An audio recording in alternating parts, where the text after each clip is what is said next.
ยงห้องถามข่าวพี่น้องคนอยู่ไกลบ้านส่งใจให้คนสู้งานอยู่ในเวียงจันทร์หรือว่าต่างแคว้นสบายดีบ่เฮ็ดหยังอยู่นอคอยคำลงแลคิดฮอดเด็กคนขายแห้งอาทิตย์ลับแสงเป็นห่วงทุกคนอ้ายน้องตำรวจกำลังเข้มงวดหน้าที่เวียกงานสู้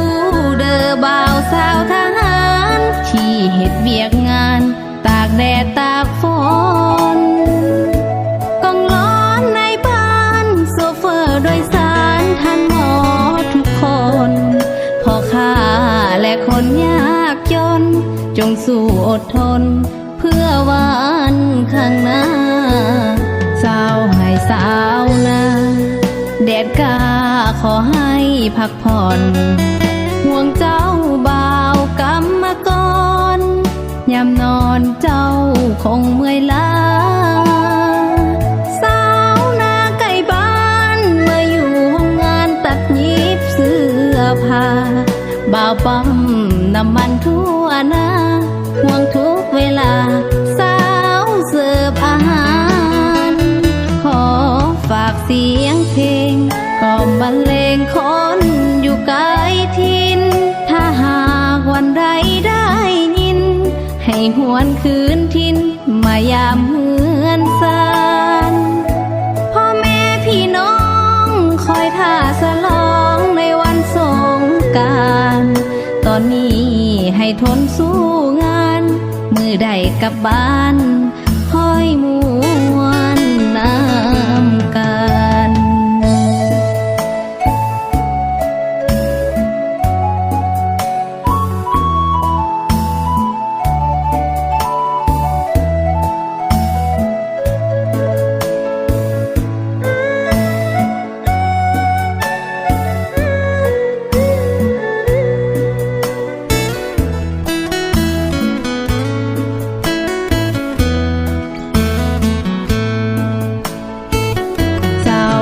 สาวนา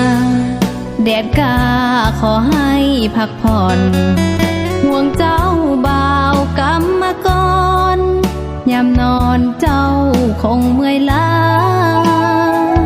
สาวนาไก่บ้านเมื่ออยู่ห้องงานตัดเย็บเสื้อผ้าบ่าวปั๊มน้ำมันทั่วหน้าห่วงทุกเวลาสาวเสิร์ฟอาหารขอ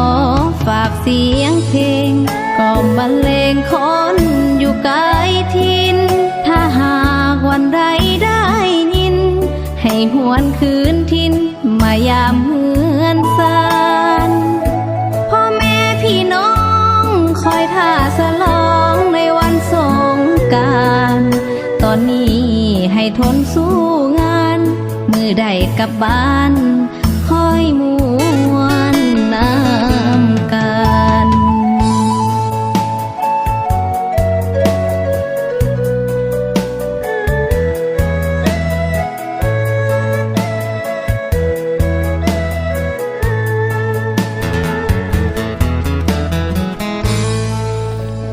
น้ำประปาไฟฟ้าให้ประโยชน์มันจะให้โทษหากทุกคนใส่บ่เป็นผลฉะนั้นทุกคนต้องช่วยกันประหยัดเพื่อช่วยชาติพัฒนาสวัสดีท่านผู้ฟังเพิ่นเป็นรายการที่เคารพทุกท่านฮอดเป็นนาทีก็มาพบพอกันเช่นเคยกับรายการเสียงเพลงและข่าวบริการทางเพจสถานีวิทยุโทรภาพแขวงพงศรีของพวกเราเวลา 16:30 นาทีเต็มอิ่มกับรายการเสียงเพลงและข่าวบริการซึ่งรายการนี้ก็เป็นรายการหนึ่งที่นำเอาแจ้งการข่าวสิ่งที่น่าสนใจตลอดฮอดเสียงขับเสียงลำมาสร้างความเบิกบานเหมือนซื่นให้กับพ่อแม่พี่น้องเช่นเคยเนาะมีทางรายการที่หักเพลงระยะนี้ก็ถือว่าเป็นระยะต้นเดือนสิงหาก็ถือว่ายับย่อมอกันเข้ามาแล้วเด้วันสำคัญนั่นก็แม่นวันสื่อมวลชนวันที่13สิงหาก็ถือว่ายับย่อมอกันเข้ามาแล้วและอีกอันนึงก็เป็นมื้อที่ว่า น้องนุ่งนักเรียนนักศึกษาของพวกเฮาก็ถือว่ายับย่อกันเข้ามาคือกันเวลานาทีก็ยังอีกบ่เท่าใดอาทิตย์ก็จะฮอดมือไข่โศกเขียนใหม่กันแล้วฉะนั้นก็ให้เกียมจิตเกียมใจเพื่อกะเกียมใส่ในการทำการเรียนในโศกเขียนใหม่เนาะฉะนั้นมาเว้าถึงอากาศมีการเปลี่ยนแปลงก็คือกับปานทานฮู้นำกันเบิดแดดเบิดฝนเบิดร้อนเบิดหนาวก็เฮ็ดให้พวกเขาปรับตัวบ่ทันเด้แม่นหารายการแต่ใดๆก็ตามต้องรักษาสุขภาพถ้าว่าเจ็บเป็นต้องไปเป็นปัวอยู่โรงหมอเด้อบ่ควรซื้อยามากินเองแล้วมื้อนี้ก็จะให้ทานมาฮู้เกี่ยวกับการประหยัดพลังงานไฟฟ้าซึ่งก็จะมีอยู่หลายวิธีเนาะหนึ่งในนั้นก็คือการประหยัดพลังงานไฟฟ้าใช้ไฟคือเก่าแต่ว่าค่าใช้จ่ายน้อยลงก็คือ1ดอกไม้ก็คือ1การที่ว่าพวกเราใช้ไฟเป็นประจำกันแน่นอนเนาะการใช้จ่ายก็สิ้นเปลืองฉะนั้นเฮ็ดอะไรเพื่อบ่ให้มีการใช้จ่ายเพิ่มขึ้นแต่ว่าสามารถลดลงได้แต่ว่าใช้ไฟคือเก่า1ก็คือดอกไฟควรเปลี่ยนมาใช้ดอกไฟ LED ตัวนี้ประหยัดพลังงานได้ถึง 55-85% อายุการใช้งานดนแล้วก็มีความร้อนต่ำบ่มีสารพิษและก็เป็นมิตรกับสิ่งแวดล้อม2ก็คือคอมพิวเตอร์นี่ควรติดตั้งระบบพลังงานระบบปิดหน้าจอจะเฮ็ดให้ประหยัดพลังงานได้ถึง 55% หากบ่ใช้ควรถอดปลั๊กเสียบทุกครั้งเลย3ก็คือแอร์เย็นนี่ก็คือเนาะหลายๆท่านนี่ก็รู้สึกว่าอากาศร้อนอ้าวอากาศร้อนแรงก็จำเป็นต้องได้ใช้เด้แต่สำหรับอยู่บ้านเฮาอากาศก็ค่อนข้างอำนวยเนาะก็บ่ร้อนหลายเกินไปแล้วก็บ่เย็นหลายเกินไปพอดีพองามฉะนั้นเขตร้อนๆควรปฏิบัติลองเบิ่งคือการตั้งอุณหภูมิอยู่ที่25องศาเซแล้วก็ปิดห้องไฟสนิทบ่ควรเปิดพัดลมดูดอากาศแล้วก็เวลาเปิดแอร์ทำความสะอาดเป็นประจำอย่างน้อย2ครั้งต่อปีต่อมาก็จะเป็นพัดลมที่เมื่อบ่ใช้งานให้มอดถอดปลั๊กเสียบทุกครั้งแล้วก็หมั่นทำความสะอาดเป็นประจำหม้อต้มน้ำร้อนต้องเลือกใช้ตามความเหมาะสมบ่ควรใช้น้ำหลายจนเกินไปถ้าหยุดใช้งานควรถอดปลั๊กเสียบทุกครั้งต่อมาตัวนี้ก็แม่นทุกคนต้องได้ใช้เนาะตัวนี้เป็นตัวที่สำคัญที่สุดนั่นก็คือเตารีดควรรีดเครื่องพร้อมกันเป็นจำนวนหลายและบ่ห่มน้ำหลายเกินไปและสามารถถอดปลั๊กเสียบแล้วรีดต่อได้ 2-3 นาที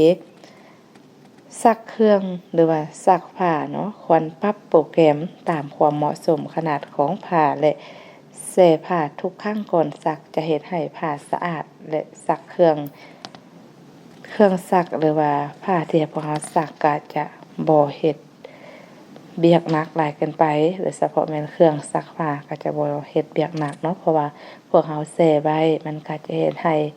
สิ่งสกปรกหรือว่าคราบเปื้อนก็จะหลุดลอกออกมาหม้อหุงข้าวนี่ให้เลือกใช้ตามความเหมาะสมห้ามเปิดฝาหม้อหุงข้าวในเวลาที่พวกเขาหุงและถอดปลั๊กเสียบทุกครั้งก่อนเข้าหรือว่าสุกโทรทัศน์ก็ควรปรับแสงจอบ่ให้แจ้งเกินไปถ้าบ่เบิ่งแล้วควรมอดแล้วก็ถอดปลั๊กเสียบทุกครั้งตู้เย็นนี่ก็ควรตั้งห่างจากฝาเรือน 15-20 เซนติเมตรเพื่อระบายความร้อนประหยัดพลังงานได้ถึง 35% บ่ควรใส่อาหารหลายแล้วก็ตั้งอุณหภูมิอยู่ที่ 3-6 องศาเซลเซียสส่วนห้องแช่แข็ง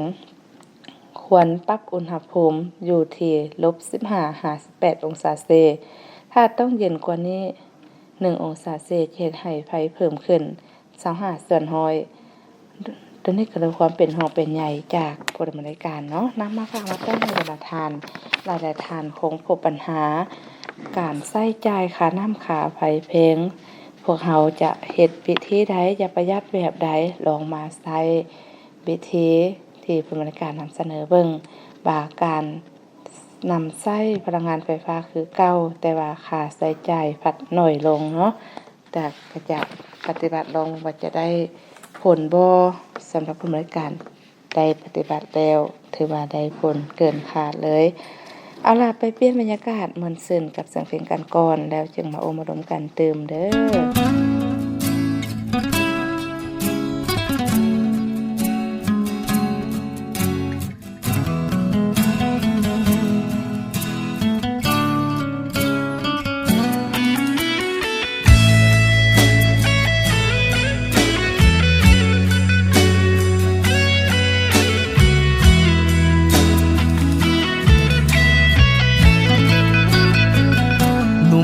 ส่งขาดเขา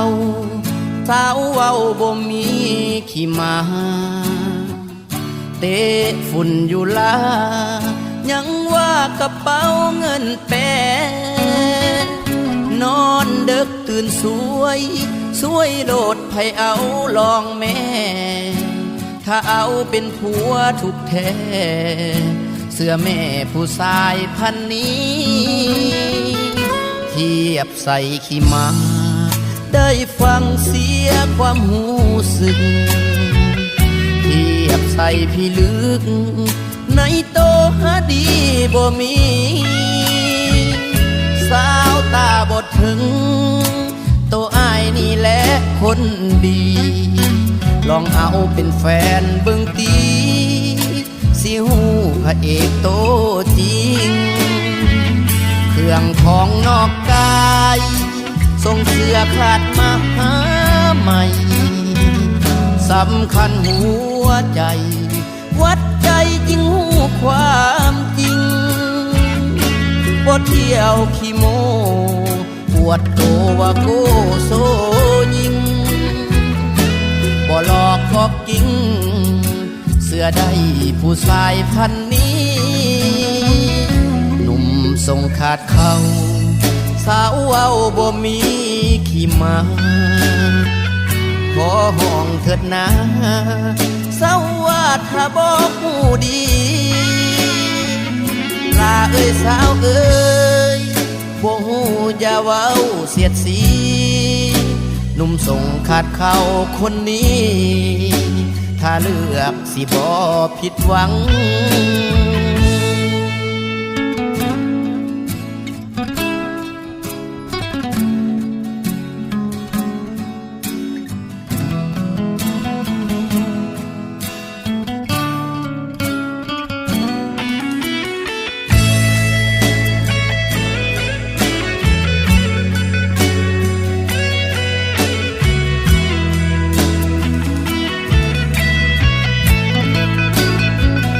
เครื่องของนอกกายส่งเสื้อขาดมาหาใหม่สำคัญหัวใจวัดใจจริงหูความจริงบ่เที่ยวขี้โมปวดโตว่าโกโซยิงบ่หลอกกอบกิ้งเสื้อได้ผู้ชายพันนี้ส่งขาดเขาสาวเว้าบ่มีขี้มาขอห้องเถิดนะสาวว่าถ้าบอกหูดีลาเอ้ยสาวเอ้ยบ่หูอย่าเว้าเสียดสี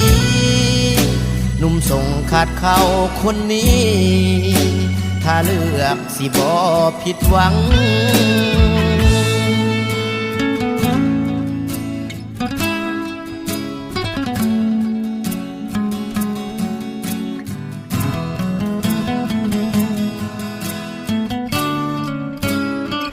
เจ้าเป็นอะไรกันเนาะเสียงเพลงม่วนๆที่บริการนำมาฝากมาต้อนให้ทานได้มวลซื่นก็จบลงไปแล้วเป็นรายการที่หักเพลงทำมาเว้าถึง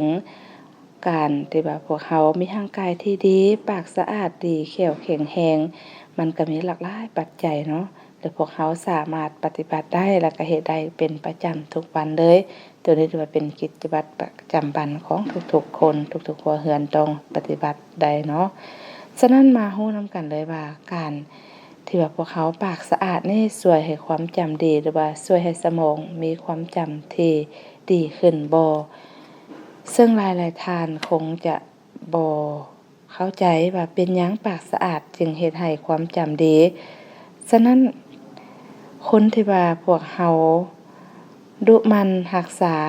สุขภาพปากแล้วก็แข้วด้วยการถูและใส่เส้นไหมคัดแข้วก็จะช่วยให้พ้นจากการเกิดพยาธิหัวใจวายอัมพาตตลอดจนฮอดความจำเสื่อมการถูแข้วการขูดหินปูนเป็นประจำนอกจากจะช่วยให้ปากสะอาดแล้วก็ยังลดโอกาสเสี่ยงพยาธิสมองเสื่อมและอัมพฤกษ์อัมพาตอีกด้วยซึ่งในผู้ในการก็จะมาแนะนำเกี่ยวกับผู้ที่ว่ามีปัญหาปากบ่สะอาดบ่หรือว่าปากมีกลิ่นซึ่งท่านดร.ดิศักดิ์เคล่าผู้เชี่ยวชาญพยาธิเหือกแนะนำว่าผู้ที่สูงอายุควรจะรู้ไว้ว่าการรักษาสุขภาพปากเป็นประจำนี่ถือว่ามีความสำคัญหลายแล้วก็ช่วยบ่ให้เกิดพยาธิได้ซึ่งนักวิจัยได้นำเอาผู้ที่มีอายุ70ปีขึ้นไปจำนวน270คนโดยจะกวดสุขภาพปากและก็ทดสอบความจืดจำจึงรู้ว่าผู้เฒ่าเหล่านั้น23% กำลังป่วยเป็นพยาธิความจำเสื่อมระดับอ่อนจนถึงระดับปานกลางถ้าท่านเป็นพยาธิเหือกจะมีโอกาสเกิดการอักเสบระดับสูงตามมาซึ่งตอนนี้ผู้เชี่ยวชาญกำลังค้นหาเครื่องชี้บอกระดับความอักเสบในเลือดหรือเพื่อจะเบิ่งว่ามันเกี่ยวพันกับความจำขนาดใดตัวนี้ก็ถือว่าถ้าพวกเขามีสุขภาพปากที่ดีก็เฮ็ดให้สมองปลอดโปร่งความจำดีฉะนั้นทุกคนก็สามารถเฮ็ดได้เนาะเฮ็ดได้ให้สมองตนเองมีความจืดจำและร่างกายแข็งแรงปราศจากเชื้อแบคทีเรียหรือว่าการเจ็บการป่วยในปากพวกเฮาเป็นต้นก็แม่นเหือกอักเสบบ่หรือว่าแขวเป็นบ้งเป็นแมงหรือว่ามีคราบเห็นปูนต่างๆถ้าว่ามีสิ่งเหล่านี้อยู่ในปากก็จะให้มีกลิ่นปากแปลว่าเฮ็ดให้พวกเขาบ่มั่นใจในเวลาปากเว้าลมกับคนอื่นเนาะฉะนั้นลองปฏิบัติเบิ่งว่ามันจะมีผลดีหรือบ่ยาวฮอดนี้เป็นนาทีจากทางรายการของพวกเฮาก็รู้สึกว่าน้อยแล้วฉะนั้นก็จะจากกันไปเวลาที่เหลืออยู่ก็ให้ทานไปม่วนซื่นกับเสียงเพลงหนึ่งเติมสบายดี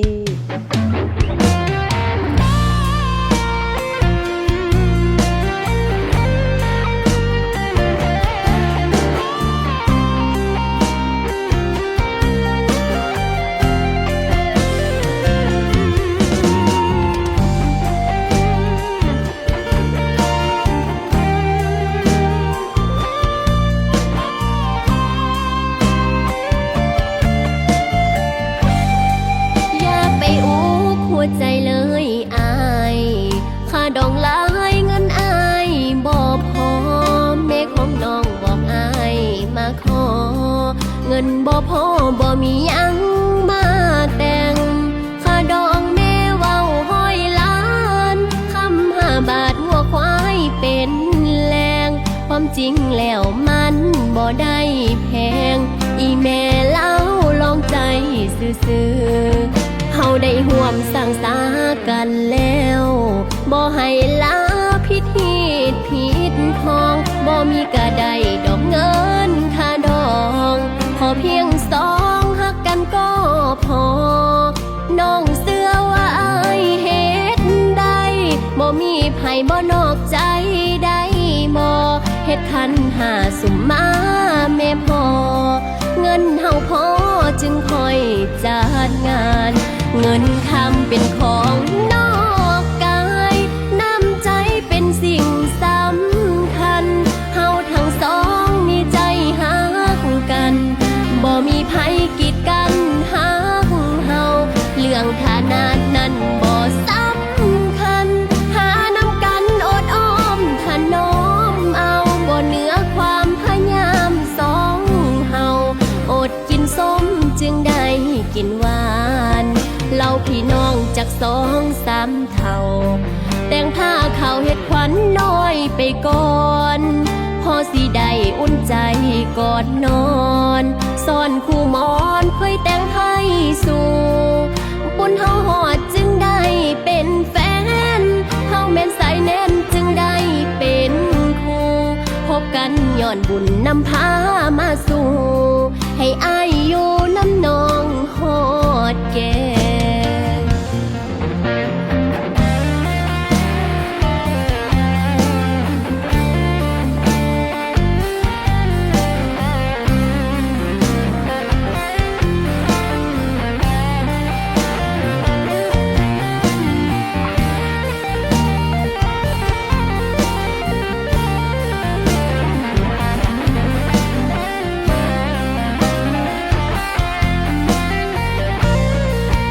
เงินคำเป็นของนอกกายน้ำใจเป็นสิ่งสำคัญเฮาทั้งสองมีใจฮักกันบ่มีภัยกีดกันฮักเฮาเรื่องฐานะนั้นบ่สำคัญหานำกันอดอ้อมถนอมเอาบ่เหนือความพยายามสองเฮาอดกินส้มจึงได้กินหวานเราพี่น้องจากสองสามเท่าแต่งผ้าเขาเฮ็ดขวัญน้อยไปก่อนพอสิได้อุ่นใจก่อนนอนซ่อนคู่หมอนค่อยแต่งให้สู่บุญเฮาหอดจึงได้เป็นแฟนเฮาแม่นสายแน่นจึงได้เป็นคู่พบกันย้อนบุญนำพามาสู่ให้อายอยู่